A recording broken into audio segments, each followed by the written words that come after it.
프랑스의 자유주의 운동, 정확히 말하면 혁명 아직 여기도 이제 계속해서 이어지는 프랑스 혁명의 한 과정입니다. 그런데 프랑스 혁명은 진짜 특이하게도 혁명의 어떠한 그런 진행 과정이 데자뷰로 한 번 더 일어나는 듯한 현상이 관찰이 돼요.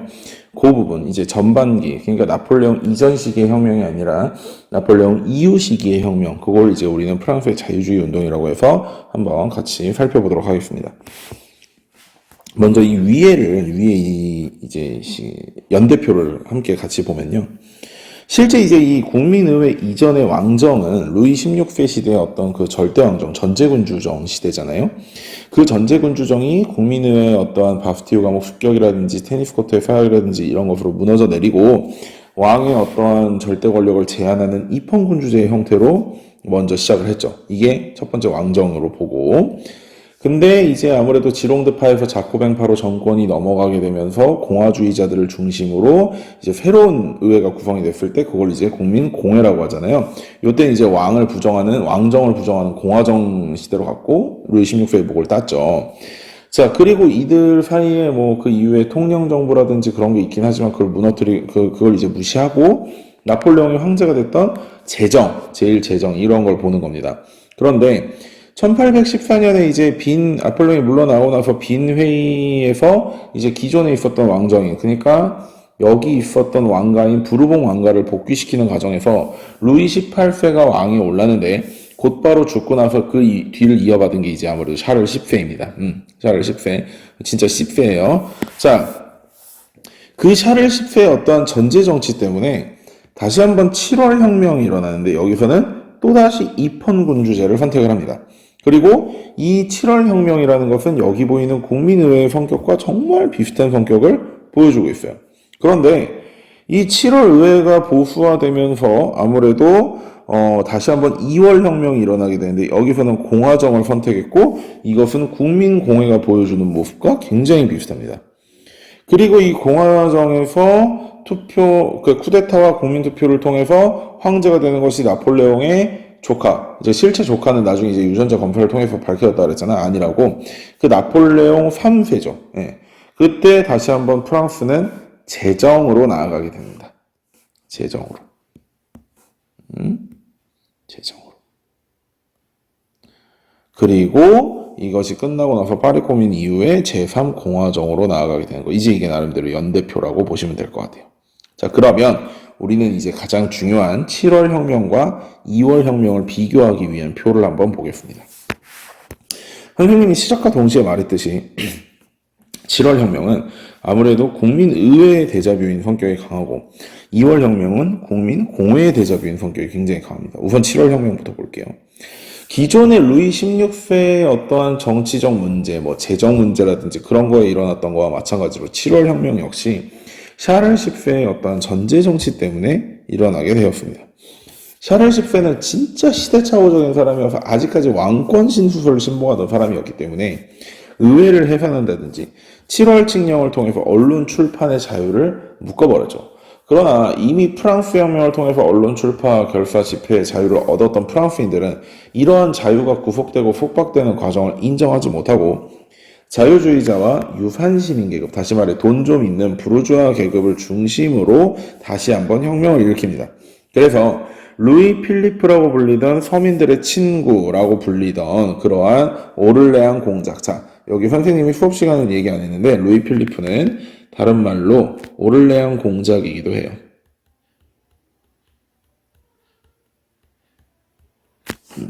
오를레앙 공작이었던 루이 필리프를 왕으로 추대를 하게 되죠. 그러나 실제 느꼈지만 아무래도 급 차이가 있네요. 공작으로 살던 사람이 어떻게 실제 서민들의 친구가 될 수 있었겠어. 그치? 그러다 보니까 나중에 또 이게 문제가 생기긴 합니다. 자, 그리고 돈 있는 사람을 중점으로 부르주아죠. 유산시민 계급을 중심으로 혁명이 일어났기 때문에 당연히 제한 선거를 선택하게 되겠죠. 진짜 국민의회 딱 똑같지 않냐? 자, 여기서 이 7월 혁명과 2월 혁명에서 가장 중요한 건 역시 영향입니다. 영향. 자, 우선 영향. 벨기에가 독립을 해요. 근데 벨기에 독립의 프롬이 어디로 되어 있냐면 네덜란드라고 독립이 되어 있잖아. 우리가 벨기에와 네덜란드를 배웠던 거는 아무래도 그렇지. 네덜란드 독립전쟁에서 한번 배웠고, 베스트팔렌 조약에서도 배웠잖아. 그렇지. 네덜란드 독립전쟁에서 끝까지 버텨서 승리한 애들이 네덜란드. 그렇지 않고 계속해서 에스파냐 식민지로 남은 애들이 벨기에. 근데 왜 갑자기 얘네들이 갑자기 벨기에가 네덜란드에게 독립이 되어 있느냐? 이게 뭐냐면, 나폴레옹이 유럽을 점령하는 과정에서 벨기에와 네덜란드를 전부 점령했고, 거기를 프랑스의 땅으로 만들었었는데, 이제 빈체제에서 나폴레옹 이전으로 돌리는 과정에서 벨기에와 네덜란드를 독립시킨 것까지는 좋은데 벨기에를 네덜란드에 묶어서 그냥 하나의 국가로 독립을 시켜버려. 그러다 보니까 벨기에 사람들은 지금 자기네들이 원래 독립을 하고 있었는데 네덜란드가 갑자기 자기네들의 주인이 되버리니까 짜증이 나잖아. 그래서 이제 독립운동을 했던 거고, 이 7월 혁명의 영향을 받아서 벨기에가 네덜란드로부터 독립을 하게 된다. 라고 하시면 됩니다. 자, 그 다음에 이제 천재교육에서 추가된 내용인데, 청년 이탈리아당이 결성됩니다. 7월 혁명의 영향으로. 청년 이탈리아당. 나중에 이제 이탈리아 통일 과정에 좀 중요하게 배우는 당이에요. 자, 그 다음에 1차 선거, 영국에서는 1차 선거법 개정이 일어났다라고 보시면 될 것 같습니다. 자, 2월 혁명으로 넘어가면, 이제 그 이후에, 1830년에 18년이 지난 이후에 2월 혁명이 일어나게 되는데, 이 2월 혁명은 보면, 이 2월 혁명의 원인은 7월 왕정의 보수화라고도 할 수 있지만 일부 사료에서 등장할 수 있는 가능성이 있는 건 국립작업장의 폐쇄라고 보셔도 됩니다. 즉, 국가의 돈으로 나름대로 노동자들을 위한 어떠한 일감들을 제공해 주는 곳이 있었는데 그게 이제 아무래도 재정난으로 인해서 폐쇄되고 나니까 그로 인해서 노동자들의 불만이 약간 불이 붙은 경향이 있거든요. 그러다 보니까 이제 아무래도 사회주의자나 무산시민 계급들을 중심으로 혁명이 일어나게 되고 그 과정에서 공화정을 추구하게 됩니다. 공화정을, 아이고, 빨간펜으로 썼네. 공화정을 추구하게 되는데 이 공화정에서 대통령으로 추대된 사람이 누구냐면 루이 나폴레옹이에요. 루이 나폴레옹. 나폴레옹의 조카였죠. 그리고 이제 국민공회 때에서 주장했던, 그러니까 노동자들, 무산시민 계급이 중심을 되었기 때문에 모든 사람들에게 선거권을 주는 보통선거를 실시했고, 국민공회는 이게 테르미노의 반동으로 실제 실시되지는 못했지만 여기서는 실제 실시가 됩니다. 실제 실시가 돼. 자, 그래서 이 2월 혁명 때문에 오스트리아에서는 3월 혁명이 일어나서 메테르니가 국외로 추방되고, 아까 여기서 배웠죠, 메테르니가 국외로 추방되고 빈체제가 붕괴하게 됐고요. 독일에서는 프랑크푸르트 국민의회가 일어나게 됩니다. 독일도 이제 통일을 해야 된다. 뭐 이런 얘기를 하면서. 그 다음에 이탈리아의 통일운동도 활발해졌다. 이렇게 보시면 될 것 같습니다. 그 이후에 이제 나폴레옹 3세의 이야기를 조금 하면요. 나폴레옹 3세는 실제 추대되기는 추대는 이제 대통령으로 됐지만 본인이 쿠데타를 일으키고 이제 국민투표를 통해서 황제가 됐어요. 이 사람 역시 황제가 됐으니까 황제의 위엄을 보여주기 위해서 아무래도 전쟁에 집착을 하게 되는데 싸움을 더럽게 못합니다. 우리나라의 병인양요에서 털리고 갔을 때도 나폴레옹 3세 때. 어쨌든 팽창 정책을 통해서 크림 전쟁에서는 승리를 합니다. 왜냐면 영국과 프랑스와 러시아가 영국과 프랑스와 그 샤르데냐가 동맹을 맺고 그 다음에 러시아가 싸우게 됐거든요. 자, 여기 크림 전쟁에서는 누가 영국 플러스 샤르데냐 vs 러시아였죠. 자, 그래서 이제 크림 전쟁을 승리로 이끌었고요. 그러나 이제 아무래도 한 수 아래로 여기고 있었던 프랑스, 나폴레옹 시절부터 아무래도 쟤네들은 우리한테 안 돼라고 이야기하고 있었던 프로이센과의 전쟁에서, 프로이센이 이제 통일되고 나서 비스마르크를 상대하는 과정에서 그야말로 대패를 합니다. 대패를. 황제가 포로로 잡혔어요. 포로로. 그래가지고 이 과정에서 국민들의 인기를 잃어버리게 되고 망명해서, 네덜란드였던가요? 그걸로 망명해서 이제 쓸쓸하게 여생을 마감을 하게 되는데요. 여기서 조금 중요하게 봐야 되는 연도에 관련된 거.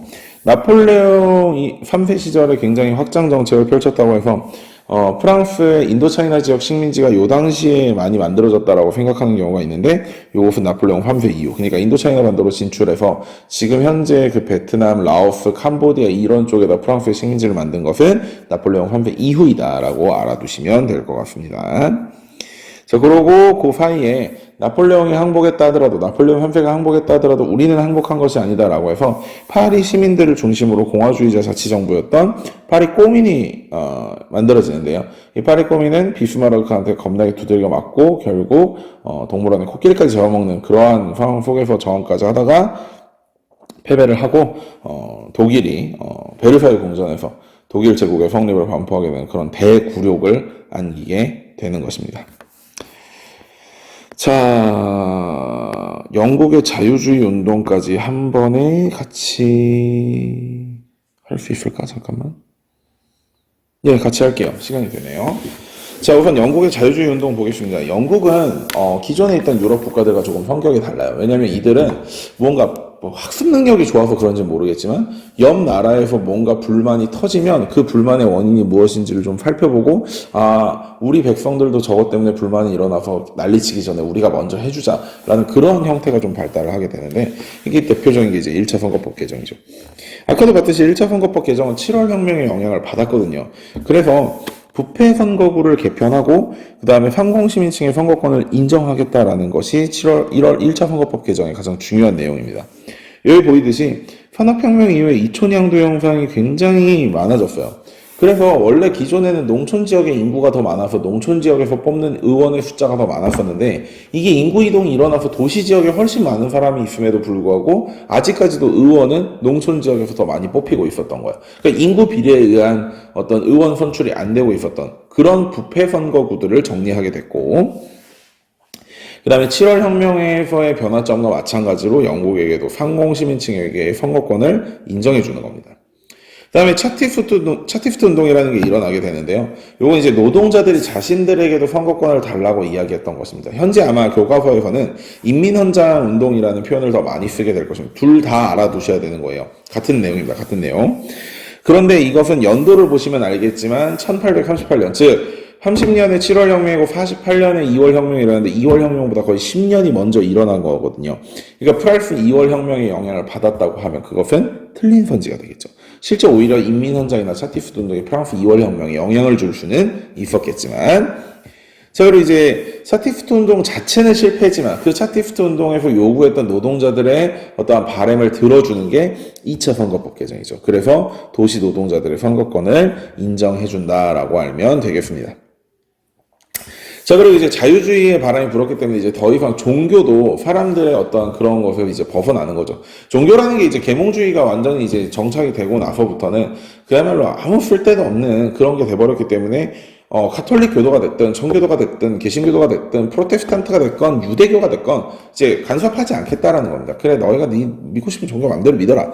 그래서 영국 국교회를 제외하면 높은 관직을 할 수 없었던 심사법이라는 악법이 폐지되고 그다음에 이제 카톨릭 교도들이 지금까지 받았던 박해나 어떤 재산 손해 이런 것에 대해 어떤 보전이나 또는 앞으로의 카톨릭 교도들에 대한 신변의 안전 이런 것들을 보장하는 카톨릭 교도 해방법도 입법이 되었습니다. 자, 경제적으로는 이제 곡물법과 항해법이 폐지가 되는데요. 항해법은 이제 항해조례 같은 거잖아요. 이제 기억나죠? 크로멜이 네덜란드의 중개무역을 막기 위해 했던 그런 항해법이 폐지가 되고요.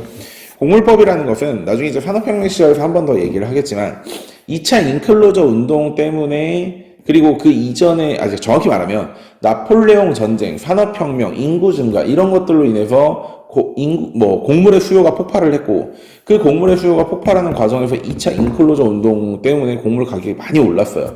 그런데 그 많이 오른 곡물 가격은 결국 산업혁명 과정에서 굉장히 걸림돌이 됩니다. 왜냐면 공장주들, 다시 말해 자본가들이 노동자들한테 주는 임금은 밥값 플러스 어느 정도의 알파가 될 텐데 왜냐면 일을 하면 밥은 먹고 살아야 되니까. 근데 그 밥이 되는 곡물의 가격이 올라가게 되면 산업혁명의 공장주들은 더 많은 돈을 지불해서 임금을 줄 수밖에 없고 회사의 경쟁력이 떨어지는 경쟁력이 떨어지겠냐 자기 주머니에 들어갈 돈이 떨어지는 거겠지.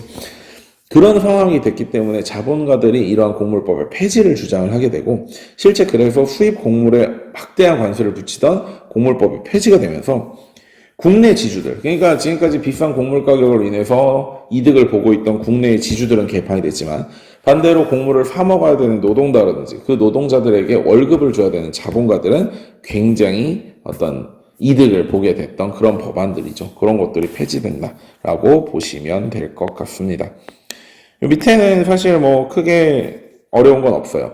영국의 여러 섬을 봉쇄 상태에 둔다. 뭐 이런 거 보시면 대륙 봉쇄령이겠죠. 그죠? 영국인을 잡겠다 뭐 이런 얘기니까. 샤를 10세는 더 이상 파리에 들어올 수 없다. 자, 샤를 10세 전제 정치가 문제가 됐던 것은 7월 혁명인 거죠. 그죠? 그 다음에 여기 보이는 이 오를레안 공작이 아까 선생님이 이야기했던 루이 필리프입니다. 그런데 그 루이 필리프의 반동적인 정부는 영웅적인 투쟁으로 타도되었다. 즉 공화정의 수립을 원한다라고 했으니까 이거는 2월 혁명이겠네요. 그죠? 자, 선생님이 오류가 있는 부분을 조금 체크를 하고 넘어갈게요. 사실 이것 때문에 현장 강의를 하려고 했었는데 시간이 도저히 안 나오고 못 듣겠다는 애들 너무 많아가지고 이 부분만 고치면 돼서 오류를 먼저 잡겠습니다. 선생님이 기존에 올렸던 영상에는요, 이 부분, 지금 요 사료에 대한 부분에 대한 설명이 잘못 들어갔어요. 이 영상 찍고 업로드 이후에 영상을 편집해서 다시 재업을 할 겁니다. 영상을 편집하고 합쳐서 다시 재업을 할 거예요. 저분 한번 같이 볼게요. 21세 이상 모든 남자의 선거권을 인정한다라고 되어 있는데 이미 여기서부터 우리는 모든 남자라고 얘기를 했기 때문에 사실 2차 선거법 개정으로 가야 됩니다. 근데 선생님이 여기를 1차 선거법 개정이라고 얘기를 했어요. 이게 2차 선거법 개정이라는 거를 1차 선거법 개정으로 볼 수 있는 이유 중에 하나는 평등한 선거구의 결정, 이것 때문에 여러분들이 부패 선거구 개정 이런 거를 생각해가지고 1차 선거법 개정이라고 생각할 수 있는데, 여기서 모든 남자의 선거권이라고 했기 때문에 노동자들에게까지 선거권이 갔던 2차 선거법 개정으로 얘기를 해야 되고, 실제로 그래서 무산계급에게도 선거권이 주어질 수 있고 또 선거권뿐만이 아니라 정치에 참여하는 기회를 주기 위해서 하원 의원의 재산 자격증을 폐지하고 하원 의원에게 보수를 지급하는 그런 형태의 정치가 시행이 되게 되는 거거든요. 따라서 요거는 선생님이 잘못 얘기했어요. 요거는 영상에서, 기존 영상에서 잘못 얘기했기 때문에 요거 나중에 잘라내고 이거 오늘 다시 재업할 거거든요. 그래서 이 부분만 조금 살펴서 보시면 될 것 같습니다. 자, 마지막으로 뭐 이거 뒤에 나온 내용이 요 앞에 부분, 그러니까 예를 들어서 지금 요 앞에 부분까지는 맞아서 문제가 안 되기 때문에 선생님이 따로 저기를 걸지 않을 겁니다. 따로 걸지 않을 거고, 요 뒤에 부분만 선생님이 수정을 해가지고, 아이씨, 뭐, 주식 스팸. 여보세요? 아이, 씨발, 꺼져, 돈 많아. 주식 스팸 조건 소리 차단, 씨발, 차단. 자, 그래가지고, 요 부분은 1차 선거법 개정이 아니라 2차 선거법 개정이라는 거. 이유는 선생님이 방금 얘기했듯이 모든 남자의 선거권, 두 번째, 뭐 낮은 사람들에게도, 이거 수당제랑 약간 비슷한 느낌이라고 보면 돼요. 무상계급에게도 정치 참여의 기회를 주려는 것. 평등한 선거구의 결정은 1차와 2차 모두에서 일어났던 일이라는 거 기억하고 계시면 좋을 것 같습니다. 자, 외국산 밀을 비롯한 곡물의 수입을 금지하는 그 법안, 그 법률들, 요거까지가 우리가 이야기하는 뭐죠? 곡물법입니다. 그래서 제조업이 위기에 처해 있음. 이거 우리가 선생님이 좀 전에 영국의 자유주의 운동에서 같이 이야기했던 내용이죠. 곡물법 폐지에 관련된 내용이라는 거 한번 살펴보시면 좋을 것 같아요. 자, 이 부분 선생님이 편집해서 나중에 올렸고 여러분들에게 잘못된 정보를 전달한 점 굉장히 죄송합니다. 고생 많으십니다.